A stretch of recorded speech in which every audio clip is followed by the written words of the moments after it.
थी। आज हठ रत्नावली आरंभ करेंगे।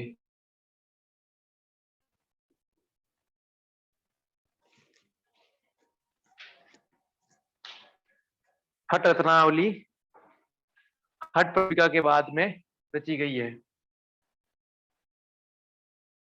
हठ पत्रिका की सिमिलर कॉपी है लगभग। कुछ कुछ चीजें हठ पत्रिका से इसमें भिन्न है। कुछ कुछ चीजें हठ पत्रिका से इसमें भिन्न है। बाकी पूरी की पूरी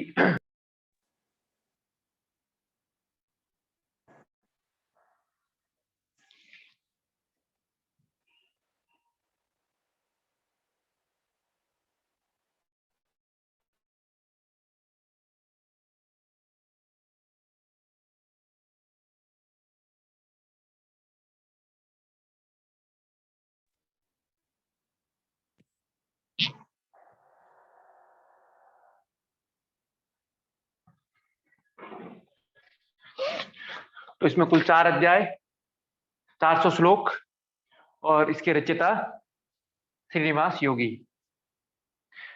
लगभग 17वीं सदी का ग्रंथ है। 17वीं सदी का ग्रंथ है। हठ पत्रिका 13वीं सदी का ग्रंथ है। 13वीं 14वीं का, ये 17वीं सदी का ग्रंथ है। इसका भी आरंभ भगवान आदिनाथ को प्रणाम करते हो रहा है। श्री आदिनाथाय नत्वात श्रीनिवासो महामति हठ रत्नावली धते योगी नाम कंठभूषिताम। अपना लेखक अपना नाम भी लिखते हैं। स्वामी स्वात्मा राम जी भी हठ पत्रिका में नाम लिखते हैं। तो इन ग्रंथों में लेखक नाम लिखते रहते हैं। तो श्री आदिनाथ शिव के सामने नतमस्तक होकर विद्वान श्रीनिवास हठ रत्नावली ग्रंथ लिखना शुरू करते हैं, जो युग जनों के लिए आभूषण है, कंठहार है। क्या है? कंठहार है। इस प्रकार ये फिर वही देखो, यहाँ भी तुलना कर हठ विद्या गोरक्ष मत्स्येंद्र भी जा रहे थे, आत्मा रामोपी जानी थे श्रीनिवास था स्वयं। जिस हठ विद्या को मत्स्येंद्र गोरक्षनाथ ने जाना, उसी विद्या को स्वात्मा राम और श्रीनिवास ने जाना। तो ये स्वात्मा राम जी से के साथ साथ तुलना करते हैं।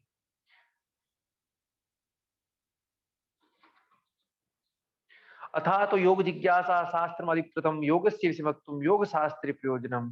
योग क्या है? जिसकी जिज्ञासा शांत करने के लिए योग विज्ञान को लिखा गया। योग विज्ञान को जानने वाले ही योग विषयों का वर्णन किया गया है। योग विषय का वर्णन किया गया है। अब इसमें योग की काफी परिभाषाएं हैं।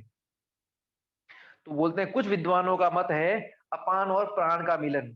अपान प्राणश्चपि जीवात्मा परमात्मा योगश्चिम योगार्थम। ठीक है, योग अपान और प्राण का मिलन, जीवात्मा परमात्मा। ठीक है। और फिर बोल रहे कुछ का मत है योग विद्या केवल योग के लिए ही है। योग विद्या केवल योग के लिए है। और कुछ का मत है बोल रहे प्राण और अपान का मिलन, जीवात्मा और परमात्मा का मिलन योग है। फिर बोलते हैं चित्त वृत्ति निरोधस्तु महायोग प्रकृति था। ये महत्वपूर्ण है। महायोग क्या है? तो चित्त वृत्तियों का निरोध ही महायोग है। तो यहाँ महायोग जो है, इसको थोड़ा स्मरण रखना। यहाँ महायोग क्या है? चित्त वृत्ति निरोधस्तु महायोग प्रकृति, अर्थात चित्त वृत्तियों का निरोध महायोग कहलाता है। चित्त वृत्तियों का निरोध महायोग। योग चतुर्विध प्रोक्तो योग्यज्ञ सर्वविदित। ठीक है। अब सिद्धियों को प्राप्त करते हैं तो महान योगियों ने योग को 4। ठीक है। महायोग मूलतः क्या है? चित्त की वृत्तियों का निरोध, जो योग सूत्र में कहा। अब ये योग 4 प्रकार का है। कितने प्रकार का? 4 प्रकार का। मंत्र योग, लय योग, राज योग और हठ योग। मंत्र, लय, हठ, राज। तो मंत्र के लिए बोला अंगेषु मंत्र विन्यस्य पूर्व मंत्रम जपन सुधी येन केनापि सिद्धिशात मंत्र सा उच्यते। विभिन्न अंगों के लिए मंत्र निर्धारण का विद्वान पुरुष मंत्रों का जप करें, जिसमें सिद्धियां प्राप्त होती है। इसे मंत्र योग कहते हैं। इसे मंत्र योग कहते हैं। ठीक है। मन और प्राण को मिलाना भी मंत्र योग है। लेकिन इन्होंने सबसे महत्वपूर्ण बोला है विभिन्न कार्यों के लिए, अंगों के लिए मंत्र निर्धारित कर, हमें क्या चाहिए उसके लिए वो मंत्र निर्धारित करिए और उस मंत्र का जप करिए। उससे जो सिद्धि प्राप्त होती है वह मंत्र योग कहलाता है। वह मंत्र योग कहलाता है। इस प्रकार ये मंत्र योग हुआ। दूसरा लय योग। भ्रू मध्य दृष्टि माते पर संकेत उच्चते सिर पाश्चात्य भाग से ध्यान मृत्युंजय प्रहा। तो ऐसी कोई विशेष परिभाषा इन्होंने लय की दी नहीं है। ठीक है। तो लय के लिए बोले भ्रू मध्य पर दृष्टि एकाग्र करें और सिर को पीछे की ओर ले जाएं और मृत्युंजय पर ध्यान करें। ये संकेत विधि है। जब चित्त पूर्ण रूप से लय हो जाता है, लीन हो जाता है, तो संकेतों द्वारा लय योग की प्राप्ति होती है। आदिनाथ शिव ने लय के 1.25 करोड़ विधियों का वर्णन किया है। लय के कितने? 1.25 करोड़। यही विधि हठ प्रदीपिका में बताते हैं कितने, जिनमें नादनुसंधान सबसे प्रभावशाली है। लय योग से इंद्रियां विषयों से विमुख जाती है और वासनाओं से स्मृतियां मिट जाती है। तो कुल मिला के जो हठ प्रदीपिका है वही इसमें बताया गया है। अब तीसरा राजयोग।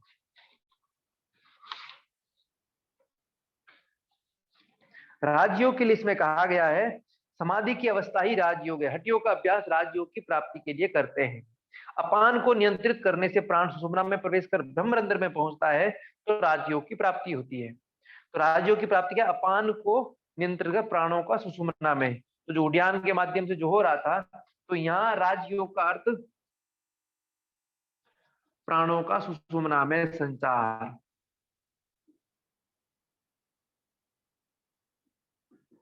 संचार, ठीक है। लय योग का अर्थ चित्त का लीन होना, चित्त का लीन होना। और मंत्र का योग का अर्थ है मंत्र जप से सिद्धि, मंत्र से सिद्धि। अंतिम है हठ योग। हकारिणो उच्यते सूर्य ठकार चंद्र संज्ञ का चंद्र सूर्य समीभूते हटश्च परमार्थतः।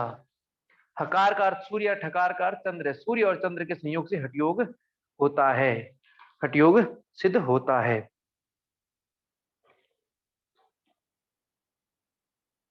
हठ अभ्यास के अंग आसन, प्राणायाम, मुद्राएं और ये तीनों राजयोग की प्राप्ति कराते हैं। तो ये बोलते हैं हठ योग के जो अंग, अभ्यास के अंग है आसन, प्राणायाम और मुद्राएं, ठीक है, ये तीनों राजयोग की प्राप्ति कराते हैं। तो अब हठ योग के अभ्यास के अंग बोले, हठ योग का 10 मुद्राएं, महामुद्रा दशकम, कर्माण्य अष्टकम, 8 कर्म और 8 कुंभक और 84 आसन। तो यहाँ नाद अनुसंधान के रूप में चौथा नहीं है, यहाँ अष्टकर्म के रूप में हठ योग है। तो यहाँ हठ प्रदीपिका से भिन्न आ गया। हठ प्रदीपिका के जो 4 अंग है वो यही है, आसन, प्राणायाम ले लो या कुंभक ले लो, ठीक है, मुद्रा और नाद अनुसंधान। लेकिन यहाँ थोड़ा भिन्न है। इन्होंने सबसे पहले पीठानी आसन लिया,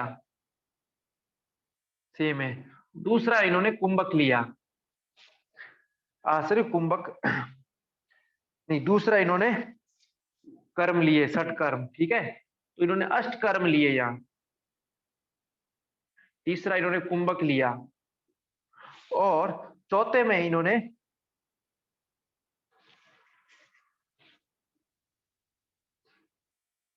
इसमें देखो 2 चीज ध्यान रखनी है, पीठ, कुंभक, दिव्य। तो जो 4 में शुरू में लिखा है सीक्वेंस 2 प्रकार से लिया। शुरू में सीक्वेंस इन्होंने आसन, कुंभक और मुद्राएं 3 चीज ही बताई है। लेकिन फिर जब दोबारा वर्णन कर रहे हैं हठ योग के बारे में, महामुद्रा आदि, तो पहले मुद्रा का वर्णन करते हैं, तत्पश्चात 8 कर्मों का, अष्टकर्म, और फिर कुंभक, फिर आसन। लेकिन सीक्वेंस करने में क्या होगा वो एक बार आएगा, फिर पढ़ लेंगे, ठीक है। तो यहाँ वर्णन इन्होंने मुद्रा, अष्टकर्म, कुंभक और, तो मुद्राएं 10 बताई है, कर्म 8 बताए हैं, कुंभक 8 बताए हैं, आसन 84 बताए हैं। हठ प्रतिपिका में 15 आसन है, तो यहाँ 84 आसन है, एक भिन्नता। वहां कुंभक 8, यहाँ भी कुंभक 8, वहां 6 कर्म है, 6 कर्मों का या 8 कर्म है, वहां मुद्राएं 10, यहाँ भी मुद्राएं 10। ये इतना बताया गया है। फिर ये भी बोलते हैं हठ के बिना राजयोग सिद्ध नहीं हो सकता और राजयोग के बिना हठ योग सिद्ध नहीं हो सकता। ये एक दूसरे पर निर्भर है, व्याप्ति संबंध है इनका, व्याप्ति व्याप्य। जिस प्रकार अग्नि में धुआं है या धुएं में अग्नि है, ठीक इसी प्रकार हठ योग में राजयोग है, राजयोग में हठ योग है। मंत्र का अर्थ वहां ढंग से नहीं दिया, तो मैंने बताया ना, मन और प्राण का मिलाना ही मंत्र योग है। तो इन्होंने फिर आगे मतांतर से लिखा है, मन शब्द प्राण, मन और प्राण को मिलाना ही मंत्र कहलाता है, मंत्र योग है। ठीक है, योगो वही मंत्र संज्ञक, मन और प्राण का मिलना ही मंत्र योग कहलाता है। और राजयोग के लिए बोल रहे अपान की गति को नियंत्रण कर प्राणों का सुषुम्ना में प्रवाहित करना राजयोग है। हकार सूर्य वो हो ही गया, हकार चंद्र थे। अब इन्होंने सीधा भोजन पे आ गए। इसके बाद तो अभ्यास काले जो हठ प्रदीपिका में भोजन था, वो योग अभ्यास के आरंभ अवस्था में दूध और घी का भोजन करना चाहिए, और अभ्यास दृढ़ हो जाए तो नियम की कोई आवश्यकता नहीं है। योग अभ्यास के आरंभ में अभ्यासी को कब्ज जन्य रोगों को दूर कर लेना चाहिए, और शुद्धि क्रियाओं की अपेक्षा करने से अनेक रोग उत्पन्न होते हैं। तो ये एक नई चीज बता रहे हैं। क्या बता रहे हैं यहाँ?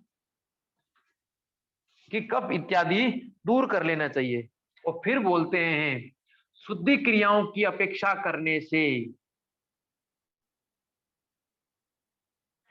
सिद्धि क्रियाओं को ना करने से, उनकी उपेक्षा करने से, अकार्ये कर्म भावेन भविष्यन् खिलामया।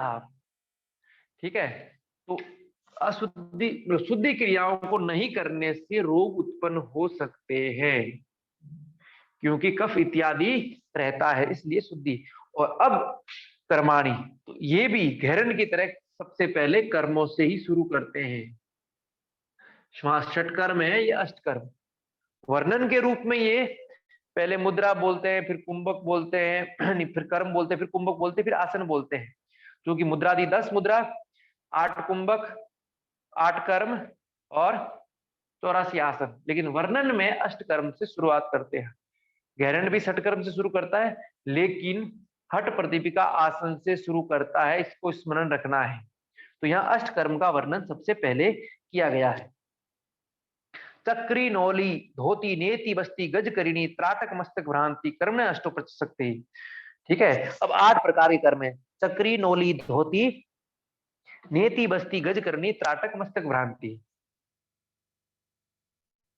तो चक्री, धोती, चक्री के बाद नौली, धोती, ये क्रम भी स्मरण रहना चाहिए। ठीक है, नेति बस्ती,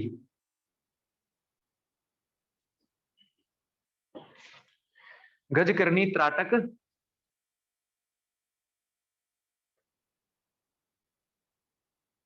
मस्तक भ्रांति।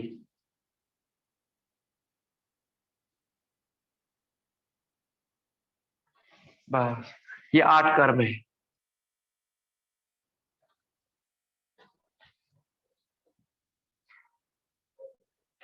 एक भी ऐसा नहीं है जो जानते नहीं है। ठीक है, नाम भिन्न क्या है। गज करनी का वर्णन हठ प्रदीपिका के अंदर भी धोती के अंतर्गत किया गया है, और चक्री का वर्णन गहरन संहिता में भी धोती के अंतर्गत किया गया है। ठीक है, आगे पढ़े तो क्लियर हो जाएंगे। तो वहां 6 कर्म थे, यहाँ इन्होंने 8 कर्म दिए, षट कर्म को इन्होंने अष्ट कर्म कहा है। लेकिन क्रम याद रखना है, चक्री से शुरुआत है, जबकि वहां धोती से शुरुआत है, वहां धोती से शुरुआत है। बस इतना ध्यान रखना है।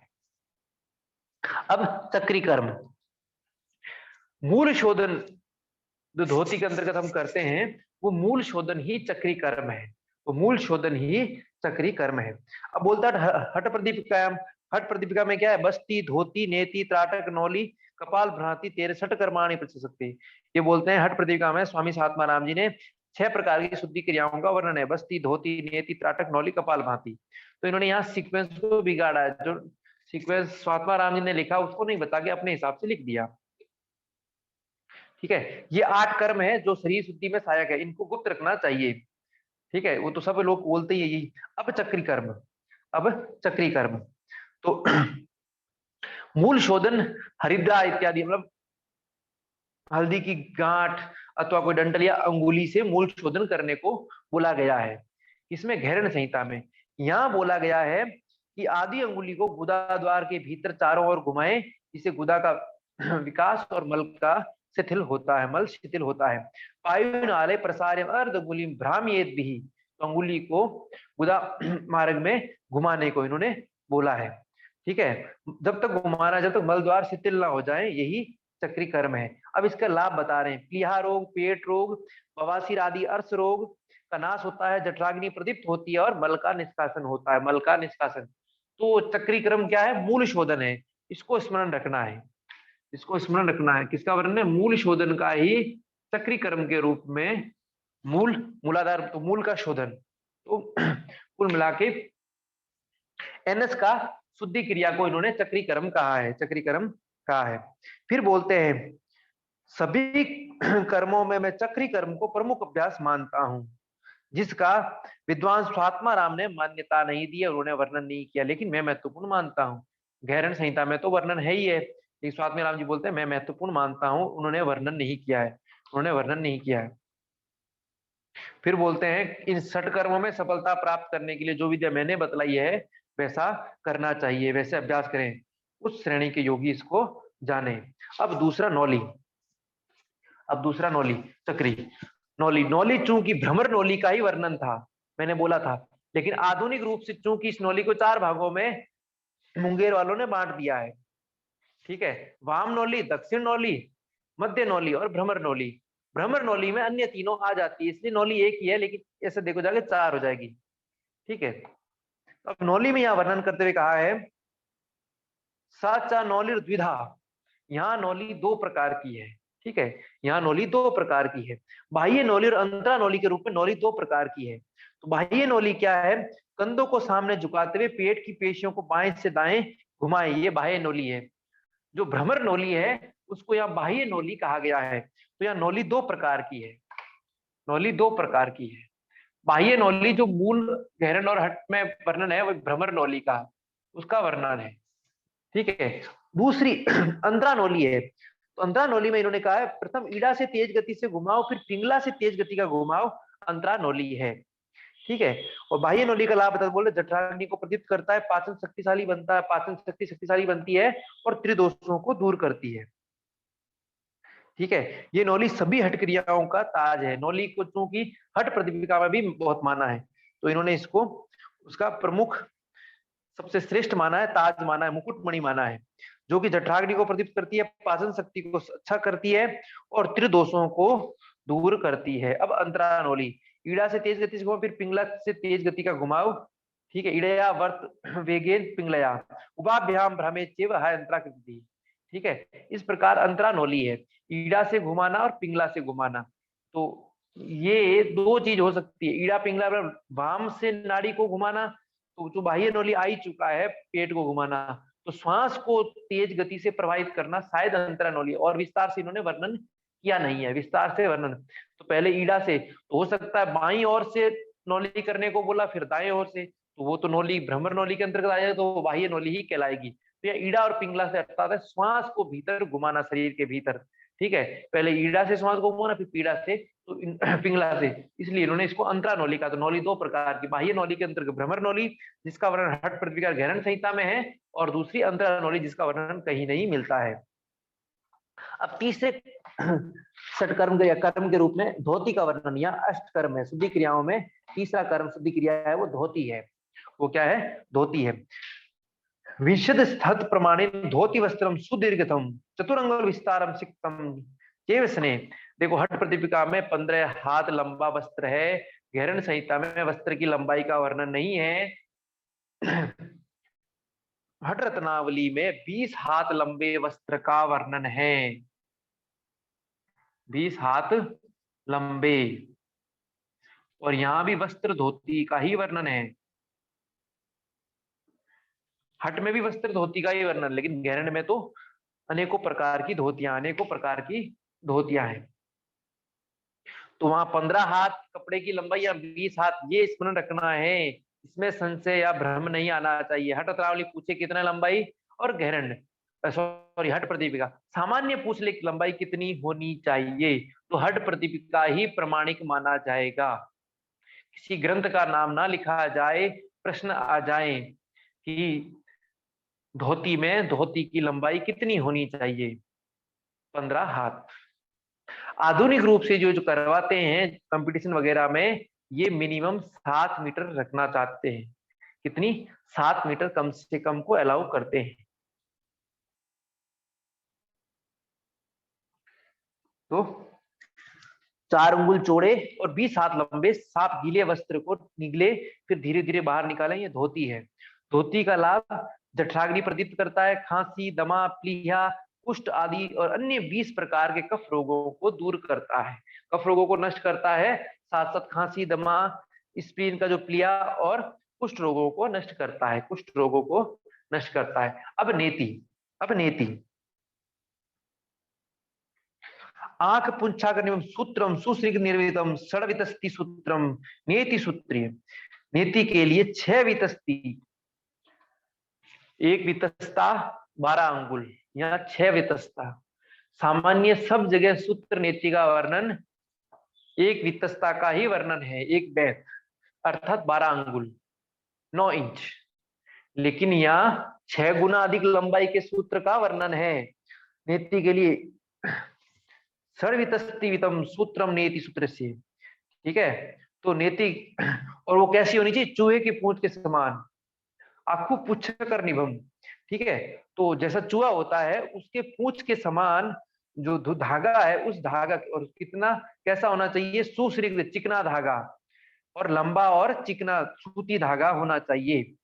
और लंबाई 6 वितस्ता, 6 इंटू 12 अंगुल 72 अंगुल, 6 इंटू 9 इंच 54 इंच। ठीक है, तो नेति की लंबाई यहाँ 54 इंच है। 1 वितस्ता 9 इंच होता है। यहाँ 6 वितस्ता का 6 बैत। ठीक है, सब जगह हट प्रतिबिंब गैरण में 1 बैत का वर्णन है, लेकिन यहाँ 6 गुना 6 से। तो ये ध्यान रखना है कि हट गैरण में नेति का धागा सूत्र कितना है और हट रत्नावली का कितना है, बस इतना ही भिन्न है। अब कपाल शोधिनी कार्य दिव्य दृष्टि, यह अभ्यास ठीक है, कपाल का शोधन करता है, दिव्य दृष्टि प्रदान करता है। ऊर्ज दूर रोग नीलाष्ट, सीधा वही लाभ जो हट प्रतिपिका में है, वही तीनों लाभ ऊर्ज दूर मतलब कंधे से ऊपर ऊपर के रोगों को नष्ट करता है। ठीक है, अब बस्ती। बस्ती भी 2 है, क्योंकि बस्ती तो गैरण में भी 2 पड़े थे।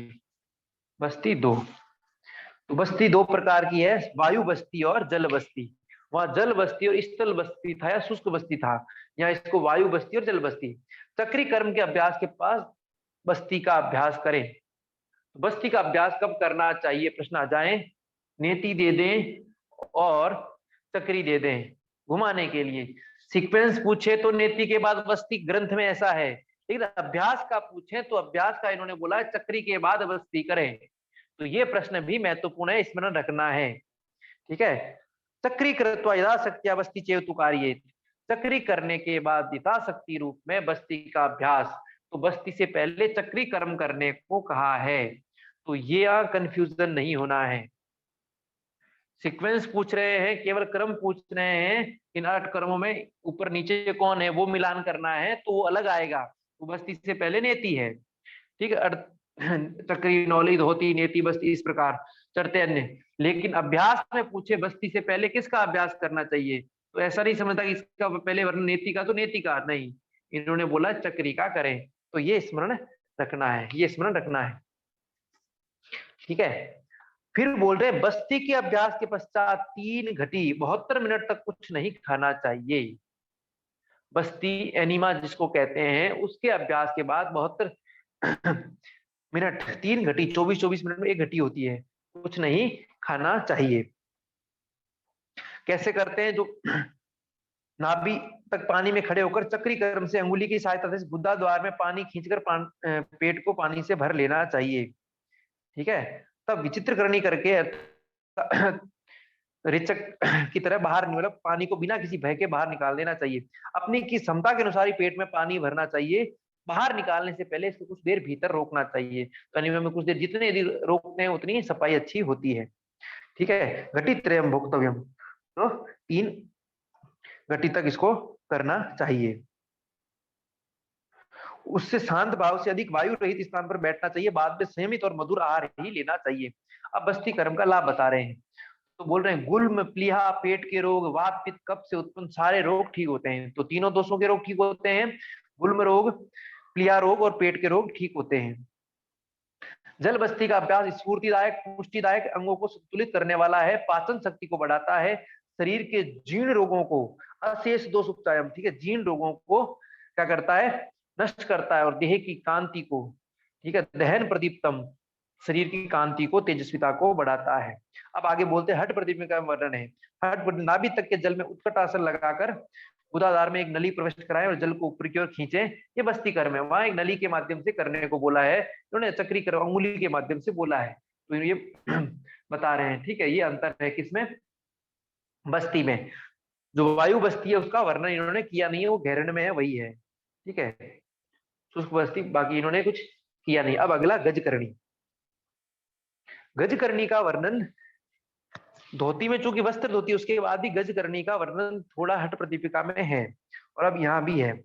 तो गजकर्णी इन्होंने बोला अपान वायु को ऊपर उठाकर वमन क्रिया द्वारा पेट के द्रव्यों को बाहर निकाल देने को गजकर्णी कहा है, ठीक है। तो अपान वायु को ऊपर उठाकर उधर जितने द्रव्य हैं उनको, जबकि वहां था कि पहले गले तक को भरे फिर उसको निकाले बाहर, यहाँ बोल रहे हैं अपान वायु के द्वारा निरंतर अभ्यास द्वारा वायु पर नियंत्रण स्थापित कर अपान वायु को ऊपर उठाकर वमन क्रिया द्वारा पेट में स्थित द्रव्यों को निकाल दें, ठीक है, योग के ज्ञानियों को इसमें गजकर्णी।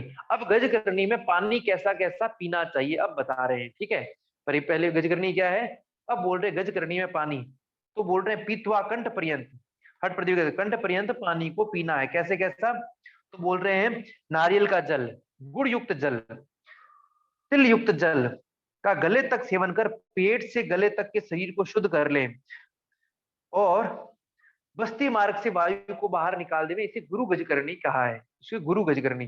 सामान्य उदरस द्रव्यों को निकाल देना इन्होंने गजकर्णी कहा है। फिर बोल रहा है या तो नारियल का पानी या गुड़ का पानी या फिर तिल का पानी, इन तीनों में से पेट से लेकर गले तक इनका पानी को भर ले, फिर बाहर निकाल दें, फिर इस पानी को वमन के द्वारा बाहर, इसे गुरु गजकर्णी कहा है, ठीक है। अब इसका लाभ बोल रहे हैं जिस प्रकार हाथियों के झुंड में उनका मुख्य चमकता है, उसी प्रकार गजकर्णी भी हट विद्याओं में हाथी के समान चमकने वाली है, चमकने वाली है। तो वो धोती के अंतर्गत, ये जो धोती के लाभ है वही गजकर्णी के लाभ है, ठीक है, धोती के लाभ गजकर्णी के लगभग वही है। तो ये वमन धोती है, ये वस्त्र धोती है, इतना ही अंतर है और कुछ है नहीं। लेकिन यहाँ 3 प्रकार के द्रव्य कौन कौन से होने चाहिए, गुड़ का पानी, तिल का पानी, नारियल का पानी। अब त्राटक, तो यहाँ त्राटक का वर्णन वही, आंसू गिरने तक सूक्ष्म वस्तु को एक टक देखें, इसे त्राटक कहा जाता है, जो हट प्रदीप ग्रहण संहिता में वही। लाभ क्या, आंखों की शुद्धि, नेत्र रोगों से मुक्ति और तंद्रा को दूर करता है, तंद्रा को दूर करता है, ये त्राटक का लाभ इन्होंने बताया है। अब अंतिम षटकर्म, अष्टकर्म का अंतिम कर्म है मस्तक भ्रांति, ठीक है, अंतिम है मस्तक भ्रांति। तो इसको मस्त कपाल भस्त्री भी यहाँ कहा है, मस्तक भ्रांति, कपाल भस्त्री, ठीक है, और भस्त्री 3 नाम दिए गए। लोहार की धोपनी के समान तीव्र गति से पूरक और रेचक करें, ये सभी रोगों को नष्ट करती है। तो यहाँ पूरक रेचक, सीधा सीधा रेच पूर्व सुसंभ्रमो, तीव्र गति से पूरक और रेचक करें, इसको इन्होंने क्या कहा है, कपाल भस्त्री कहा है या फिर मस्तक भ्रांति कहा है। फिर आगे बोलते हैं कपालम भ्राम ये वेगता रेच पूरी कपाल, पूरक और रेचक करते हुए सिर को तीव्र गति से बाएं और दाएं घुमाना चाहिए। तो कुल मिला के इन्होंने कपाल भांति में सिर को दाएं से बाएं घुमाने को भी बोला। सामान्य हट प्रतिक्रिया में कपाल भांति का वर्णन है, इसमें घुमाते हुए वर्णन है, इतना ही है। अब इसका लाभ क्या है, तो लाभ के लिए बोल रहे हैं कफ दोष, पित्त दोष और जल से उत्पन्न रोगों को मिटाता है, कफ पित्त और जल से उत्पन्न, तो जल यहाँ कफ तो आ ही चुका है, पित्त और जल से उत्पन्न रोगों को मिटाता है, कपाल की शुद्धि करता है और ब्रह्म चक्र को शुद्ध करता है, ब्रह्म चक्र को शुद्ध करता है, ठीक है। ये 8 कर्मों का अपना वर्णन हो गया।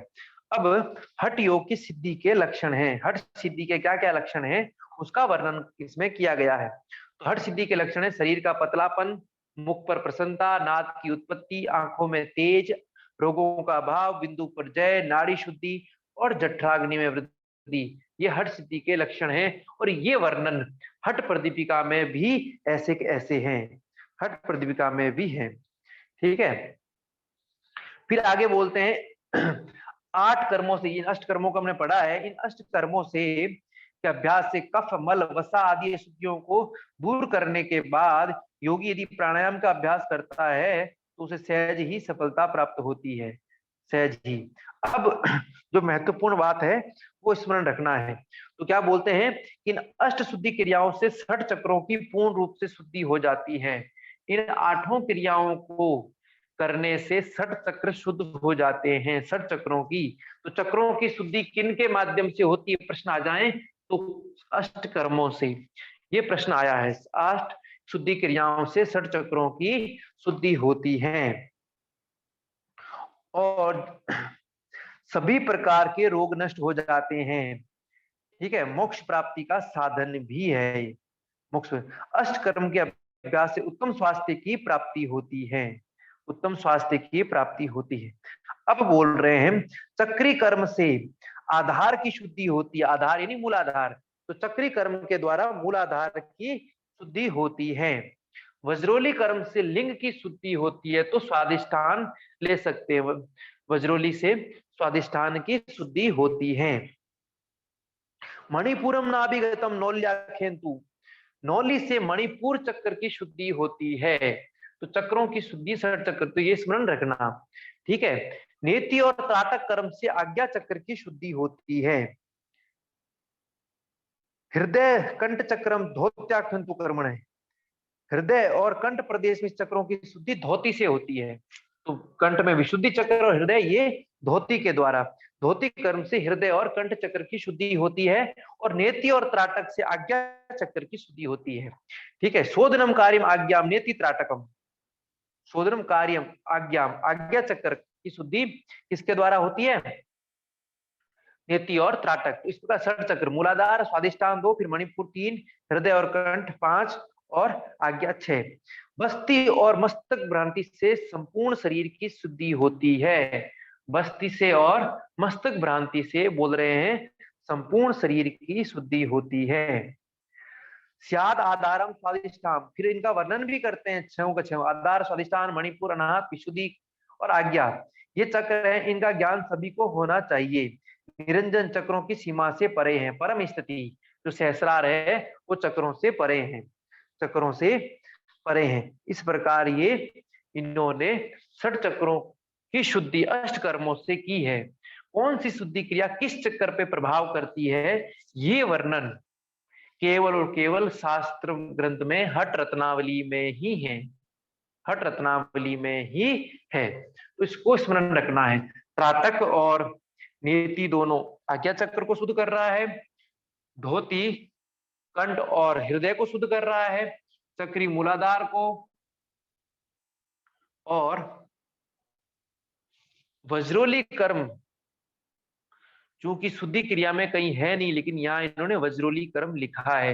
वैसे वज्रोली मुद्रा थी, लेकिन यहाँ वज्रोली कर्म करके इन्होंने स्वादिष्टान लिंग की शुद्धि का वर्णन किया। ये भिन्नता है, मस्तिष्क में अलग से स्मरण रखना है। ठीक है, और नौली से मणिपुर चक्र, नाभि मणिपुर चक्र। ठीक है, तो इतना स्मरण, इस प्रकार अपनी ये शुद्धि क्रियाएं पूर्ण होती है।